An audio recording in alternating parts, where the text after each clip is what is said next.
G'day, groovy humans, and welcome to a Groovy Enlightened Live. Today on the show, we are talking to Andrea Powles-Gullick. Andrea shares with us her story of trauma and loss and grief, and how she had to re-identify and recreate herself and her future by coming into a deeper awareness of self, of who she was and what she really wanted to create in the world, and also developing a practice of acceptance in her life. And ultimately, through her experiences and her lessons, she's found her passion for helping others to really understand who they are at a deeper level, to help them shift and move and realize that they are the creators of their own life, and helping them to choose courage over comfort. I hope you can join us today on the episode, so sit back, relax, grab a cuppa, let's get cracking. Today on the show, we have a special guest, Andrea Powles-Gullick. Welcome to the show, Andrea. Thank you, Maya. It's awesome to be here. So could you just start by sharing a little bit about yourself and what your service is to the world?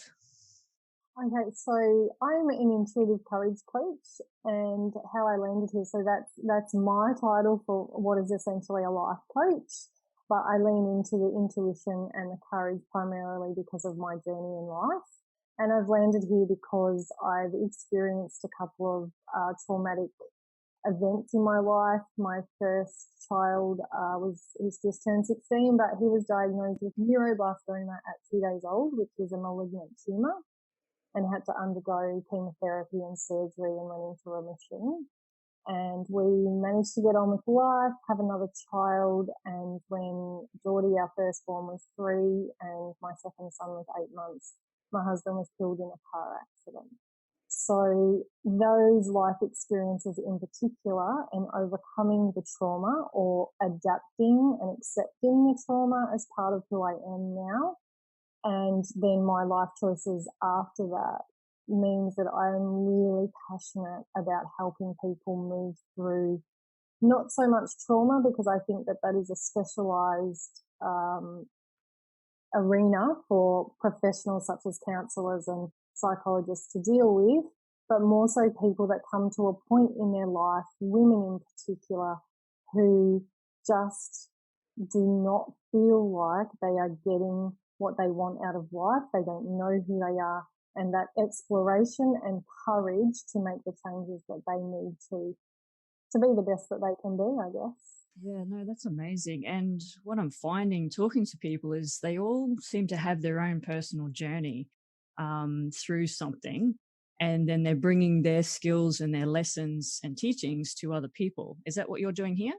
Yeah, absolutely. I could, as much as we don't have a crystal ball, Maya, I could confidently say that I went on to go to university after my husband's accident and became a teacher, and now I've pivoted again to go into coaching and motivational speaking. And I really truly believe that maybe I wouldn't have done those things. I don't think that I had the inner fire without the experiences to really shake me and say, well, you can die wishing you had have actually stepped towards these things, or you can actually go and achieve them.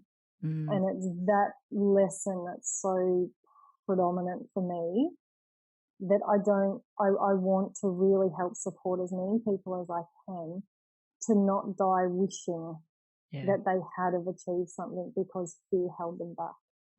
Yeah, no, that's an amazing mission. I love it.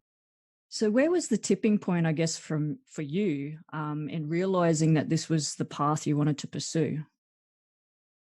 The tipping point was probably when I had a really beautiful friend. I had started writing, so just using Facebook or a blog, and I found it really therapeutic. But they reflected and said that would be so powerful if you put that in a book, like the way that you express things and your outlook. And up until that point, I had never really recognized my gifts. So I had spent most of my adult life wishing that I could be the quiet little mouse in the corner. Why do I have to speak so much? Lots of people laughing and joking about, oh, she never shuts up. and taking that as a real, I mean, this is one of my downfalls. And that tipping point of beginning to write and beginning to see that people resonated and could feel the messages that I was delivering meant that I actually had a complete shift away from, oh my gosh, I should change this, to, oh my gosh, this is my greatest gift. I can say what so many people can't, but that so many people are feeling. That's amazing. Yeah, so it was. I love it. It took a little while, I guess, because obviously trauma doesn't. You don't wake up one day and trauma is over. It's a lifelong journey, and so I spent, many years just trying to put the pieces back together, trying to put me back together, trying to manage mental health issues and create, chapter 2 with chapter 1 being, a part. Like we never really move on. We just kind of evolve with what happens in our life. So, and then I just came to a place where I realized that my message and my voice and my heart was actually something that needed to be out there, and I needed to stop hiding. Yeah, no, that's fantastic. I love it. I love this story. It gives me chills. I'm loving the work you're doing and sharing, with others. I mean, that's so important. It's important work. So yeah, I guess in a lot of kind of the arenas that I'm in and people that talk about it, and if you talk from a business point of view in terms of niching and who you work with and who you're serving and all that sort of stuff, at the end of the day, fundamentally, I really want to be able to support the people who I was. Yeah, I want to help those people that maybe don't have that friend or don't have that belief that they are amazing, and then that they can change anything that in their life that is not serving them, if they had the right support and the right cheerleaders around them. Our community and the environment of people that we move around with will directly impact our ability to reach for the stars. And so if there are people that don't have that, I absolutely want to be one of the people that is that for somebody else. Yeah, no, that's amazing. Was there any part of, I guess, that journey where you found some resistance, where it was like, do I really want to get into this space helping people through what I experienced? Was there resistance?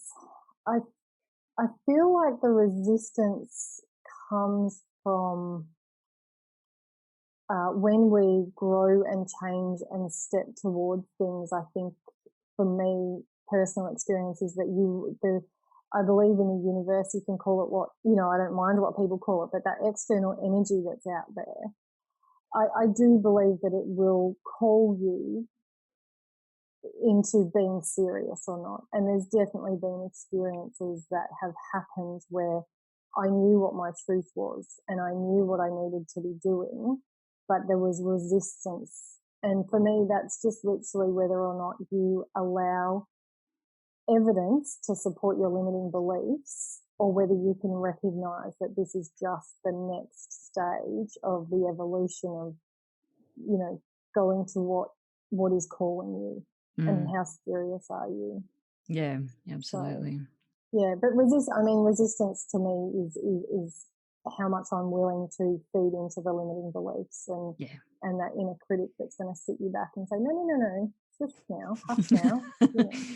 Be quiet. And really, I guess for me, the pivoting point is when that happens, my ability to recognize that really is just the ego, and I am making it about me and what I'm feeling, and that's my opportunity to pivot to the broader, greater mission, and that is the people that I can support. That's beautiful. So with the people that you work with, I guess, what have you found is the number one reason why they struggle to find courage and confidence when things get hard and difficult in life? Personally, I believe it's around awareness of self. So the limiting beliefs and the ego that I'm talking about, that there are stories on repeat that is in the subconscious, that this is automatic pilot, and people just haven't had the light to shine on this yet, to recognize and truly be able to understand what goes on with that. And that to me is the number one thing, is that there hasn't been the experience, or maybe the person, or the, knowing where to go to help tease this apart, to be able to say, when I think of doing this, when I feel like I want to take that action, what goes on in the subconscious mind that will step in front of your way. And breaking through that, so some people will break through that, but then, like I said before, then you'll have external experiences.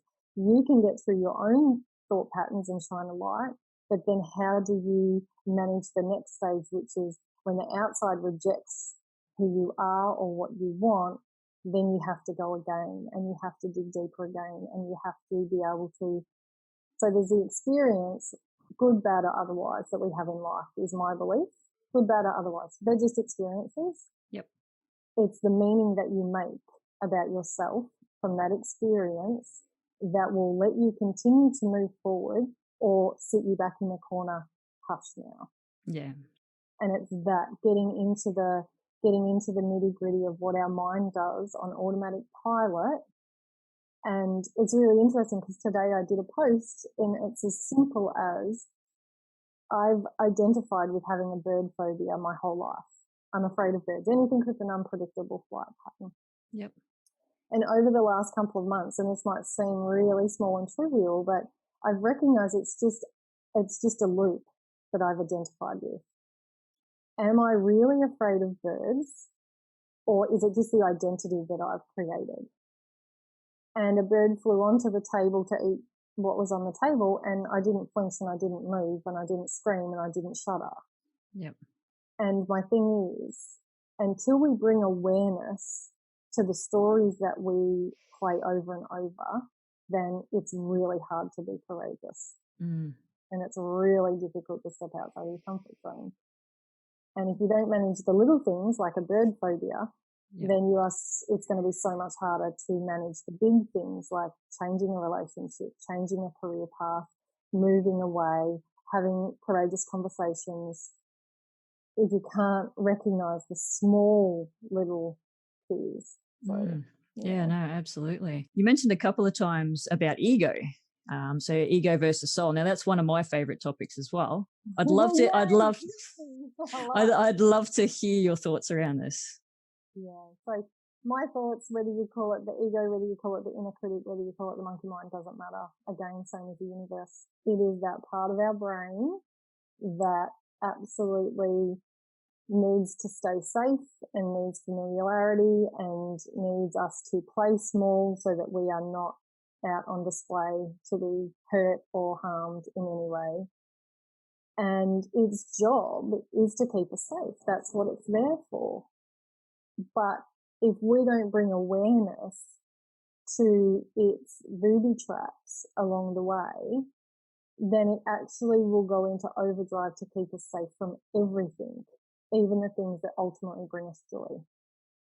And so it's the stories and the loops and the programs and that come from not so much us, comes from all the external conditioning. So whether that be family, whether that be schools, whether that be workplaces, we're conditioned to believe certain things, and we pop that on loop, and the ego just grabs the bit that's going to push on the pain point the most to stop you from living out what your soul truly wants for you.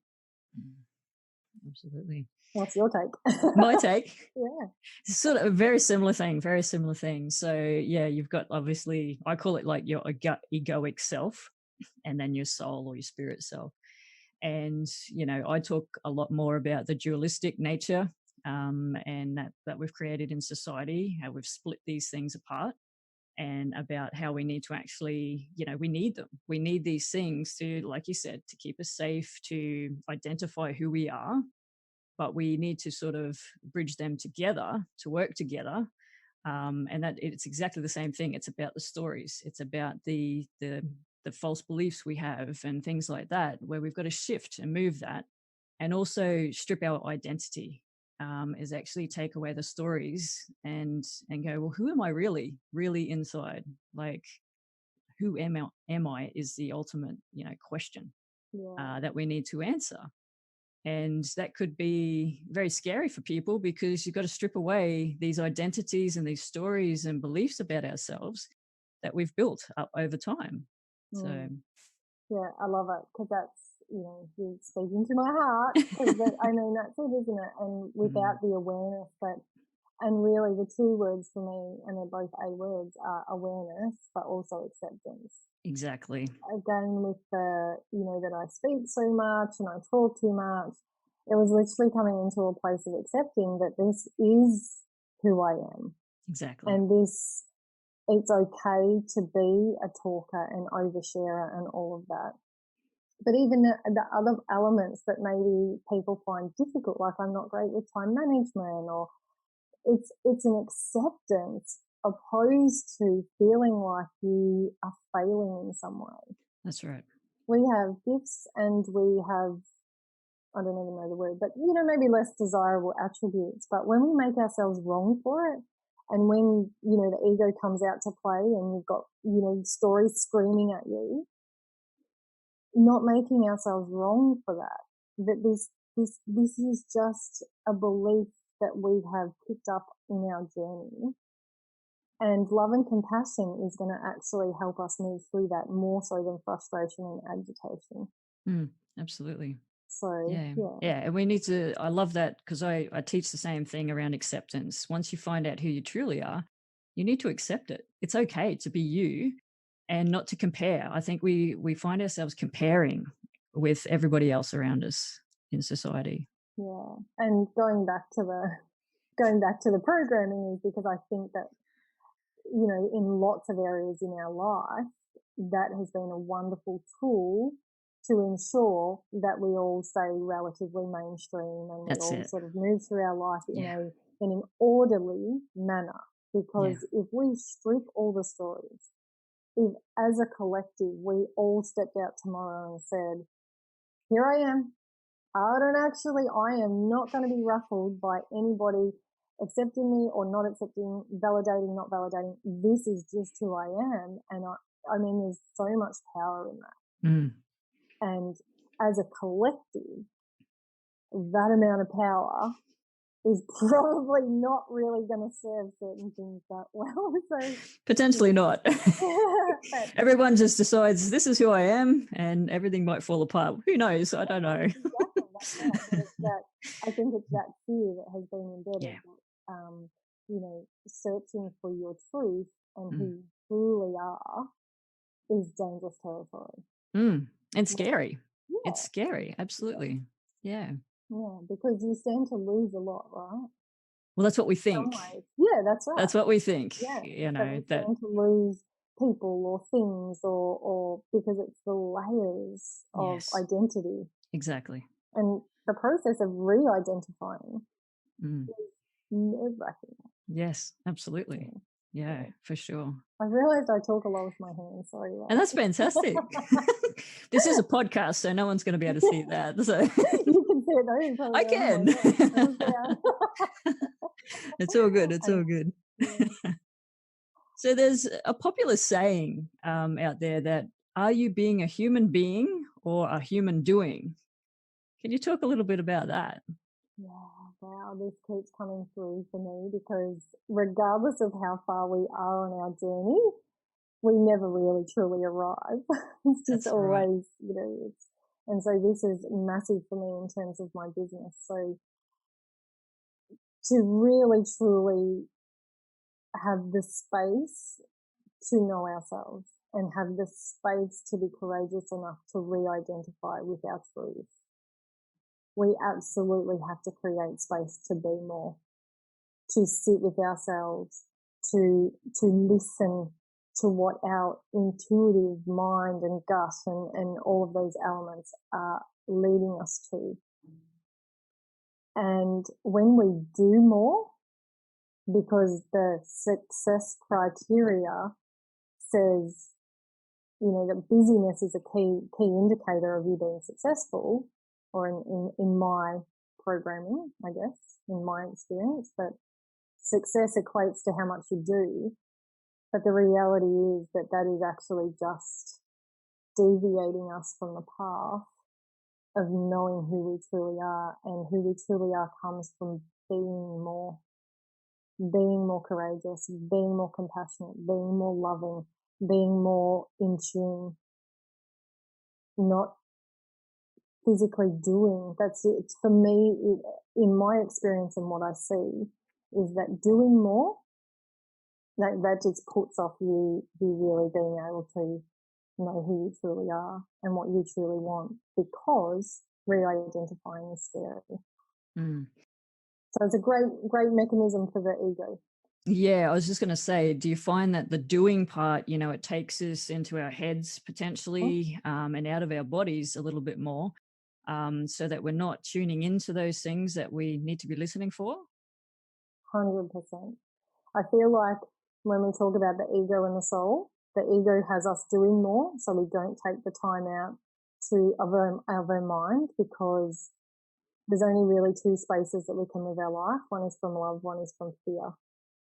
So the ego will get really busy doing and creating the fear in our mind, whereas the soul wants us to slow down, wants us to be more and take time and have the space to know who we are. But the ego's clever.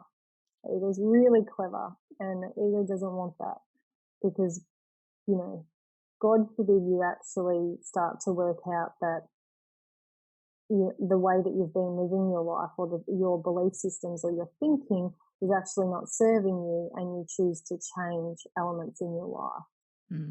So it'll just create noise and clutter and bang. Yeah. And do you have any, I guess, tips for people on how to be a more human being as opposed to a human doing?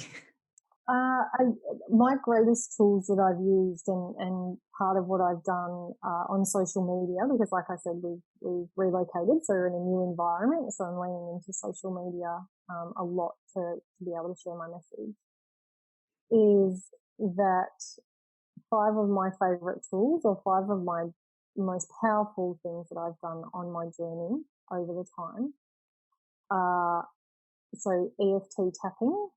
So emotional freedom technique has been really, really powerful for me to shift some energy blocks. Gratitude is probably the number one thing that I implemented a long time ago, in terms of having 2 little boys who had lost so much. It was super important for me to be able to lead the way on being able to see what we still had. Because we could choose to look at everything that we lost, because it went completely bang, as you can imagine, when you lose such a massive loss. Or I felt like it was my role to show them that we still had the choice to look at what we still do have and come from that space, and that would help us on our journey through our grief and trauma. So gratitude, EFT tapping, mantra. So when I talk about mantra, it is literally about being able to disconnect the spiral. And this experience came from when I had my 3rd child, because I've remarried and had my 3rd child. I experienced post-traumatic stress. So her cry was a trigger that took me back. And I had an amazing midwife who really helped. It was private midwife. And what she did was help me realize that if we don't kind of put like a chock in the spokes, like wedge something into the spiral and the cycle, that's what takes you down and into, I would have panic attacks. I would literally have adrenaline rush and panic attacks, because I was doing nothing to stop it and bring myself back into the present. So it was literally, my baby is crying, that is normal, and I'm okay. And what it did was, it brought me back into reality of what was really truly happening in this moment. But the most important thing was that it stopped this out of control spiral of thinking into that. And that was so super powerful for me. Wow. So just coming into what is truly going on and repeat that, repeat that, repeat that, repeat that. I use essential oils. I absolutely love them in terms of the emotional stabilizing that they can help in the mood. So I do aroma dressing every day where I choose oils and I come into the space that I want to be feeling. I did Lang Lang this morning because it's the oil of the inner child. So I wanted to be really free and enjoy this and not be nervous and stuff like that. So, and my final one is journaling, but not journaling. When I shared this for the first time, lots of people thought that I meant journaling like the past, what's gone wrong, bring up those emotions, shift them. And my journaling is literally about what it is in the future I would want to be doing or want to be achieving. And that can be physical things like a career change or a romantic interest, or it can literally just be how you want to feel in your own skin. But writing as if you are already there and just using that space, that visualization, and really that manifesting, come into that energy of how are you going to be feeling when the way you want to be after, say, your courageous change, and put it out there. So for me, it's about finding the tool. And if you don't have the tool, finding the person that is kind of like an expert or at least has experience in that, and learning what is going to work for you best. Because those 5 things I've used at different times with great effect. And it's just a matter of playing around with what your experience is and which tool is going to help you the most. Yeah, absolutely. I find that as well, as not every tool's for everybody. So you really need to explore and experiment and not just give up. Yeah, that's right. And, essential oils only came into my life about 3 years ago. Prior to that, like I had done a lot of reading, personal development reading and stuff like that, because it was really that I needed to get over the fear. And the biggest fear after a period of time of the trauma was what people thought about me and the life that I was living. That was just that whole people pleasing energy. I just found so exhausting, because whether or not I was Maya, but I felt like I was under a microscope because of my experience and my trauma. And then you're trying to relearn and re-identify, because essentially I had to re-identify. I was now a widow and I was now a mother who had nursed their child through cancer. Yep. So I wasn't innocent Andrea who got flustered about little insignificant crap. I was now a woman who had major trauma in her life, and I had to re-identify with who I was now. And it felt like I was under this microscope of, and maybe I wasn't. Like, this is what our mind does. Yeah. It makes us believe that everybody's overly interested in what's going on in our life, just so we don't do anything too outrageous. Yeah. The reality is maybe I wasn't. Yeah, potentially. Yeah. Just going back to that story, around that, did you have, I guess, a support person or a support team with you at that time, going through that trauma and transition? So initially, like, I've had amazing support the whole time in terms of family and friends and stuff like that. So in terms of dealing with and coping with what my life had become, I had amazing support. There's no denying that. But the support that we need in terms of being able to re-identify, because I was now changed and I couldn't go back to who I was, that was a really tricky, because a lot of that is internal. When you're beginning to see that actually the way you want your future to look doesn't look the same, and you start to question who you are and the strategies that you're using to cope, that can be really traumatic in itself, because the stories are saying that nobody understands and that you're going to hurt them, or you should be able to just manage this in a certain way. And so I think I had beautiful friends, but I really do believe that part of the journey you can't have anyone really support that. That isn't in a job. It's really an inner job. I had so many people helping me with the external, with the boys and going to uni and all of that, all of life. But the inner journey and that identifying with who I was now and how I wanted the future to go, I don't think there actually can be in a way. As much as I'm saying I'm a courage coach and I love helping support people with that, for me, I feel like we have to get to the point, and to get to that point of needing someone, there's kind of a lot of stuff you've got to go through on your own.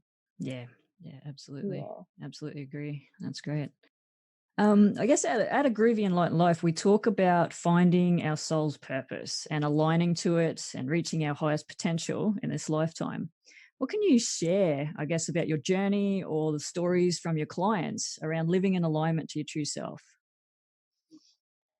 So I think the number one thing that I would share in terms of recognizing and realizing and stepping towards alignment and stepping towards our truth is the lightness that we feel when we get there. And I don't think we ever get there, but when we get to the plateau of shedding some layers and letting go of some stories, I think the lightness is what everybody reflects on.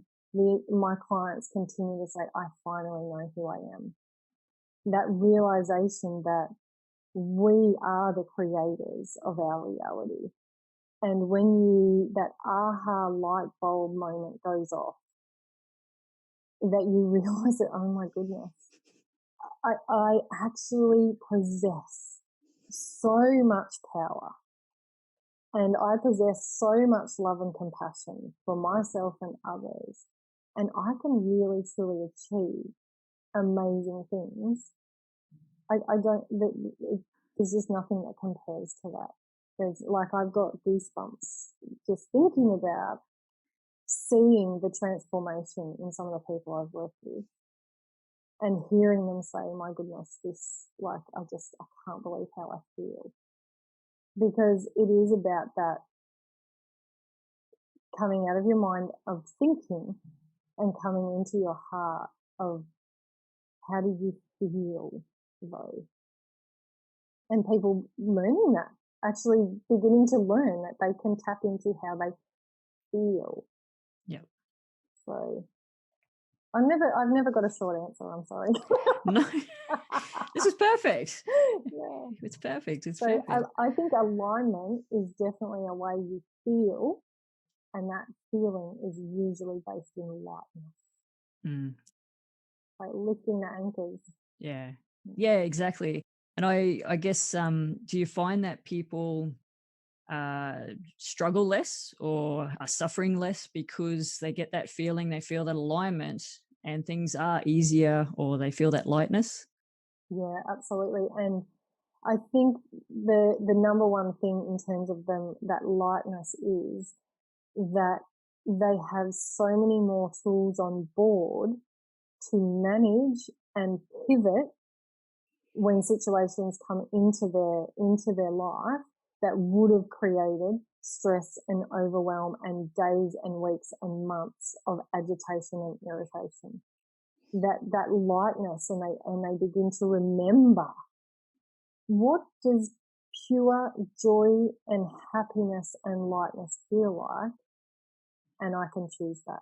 Yes, this experience is challenging me, but how do I pivot and recognize what the ego is doing, and come back to self, come back to center, and the acceptance of we can't grow without challenges. Yes. I mean, you can have all of the fantastic stuff under the sun happen, and it's amazing, and that's a beautiful space where you can celebrate. But true growth and true awareness of self will come from your greatest challenges. Absolutely. Yeah, the chaos always exists. It's just how we choose to see it and how we choose to manage it. Yeah, absolutely. And that's the thing, I guess that's why I've chosen this path, because for the people that resonate with me and my message that don't have the tools, that don't have the torch to shine a light on what's going on that they can't see, that's in behind that. I want to be able to take that journey. I want to be able to help support people feel joy, happiness, and lightness, regardless really of what they've been through or what crops up in their future. Yep. That's fantastic. It's beautiful. Thank you very much, Andrea. Do you have any final words of wisdom that you would like to share with us today? Probably just and I think it might have come from Brene Brown, but courage over comfort. Courage over comfort, that re-identifying and being able to, follow your truth and your inner knowing. It's not easy work. If it was easy, everybody would be doing it. Everybody would be doing it. But that we absolutely do have everything we need inside of us if we choose courage over comfort. And comfort in discomfort. This is the thing. People still choose comfort, which is uncomfortable, but it's known and it's safe. So yeah. That's beautiful. Thank you so much for your time today and sharing your message. And I absolutely love your work. It's been great. Oh, no worries. Thank you so much for having me. I just love these type of conversations. They're amazing. So it's been fabulous. Thank you. I hope you gained some wisdom from our discussion today. We got into it, especially around the ego versus soul. It's something that we're both very passionate about. Oh, there's so much to explore in that space. If you'd like to find out a little bit more about Andrea, head over to sagacityrising.com/AGEL016. And if you'd like to continue the conversation, head into tribe.groovyandlightenlife.com. Thank you once again for taking time out of your life to listen to the episode today. Stay groovy, my friends. Maya out.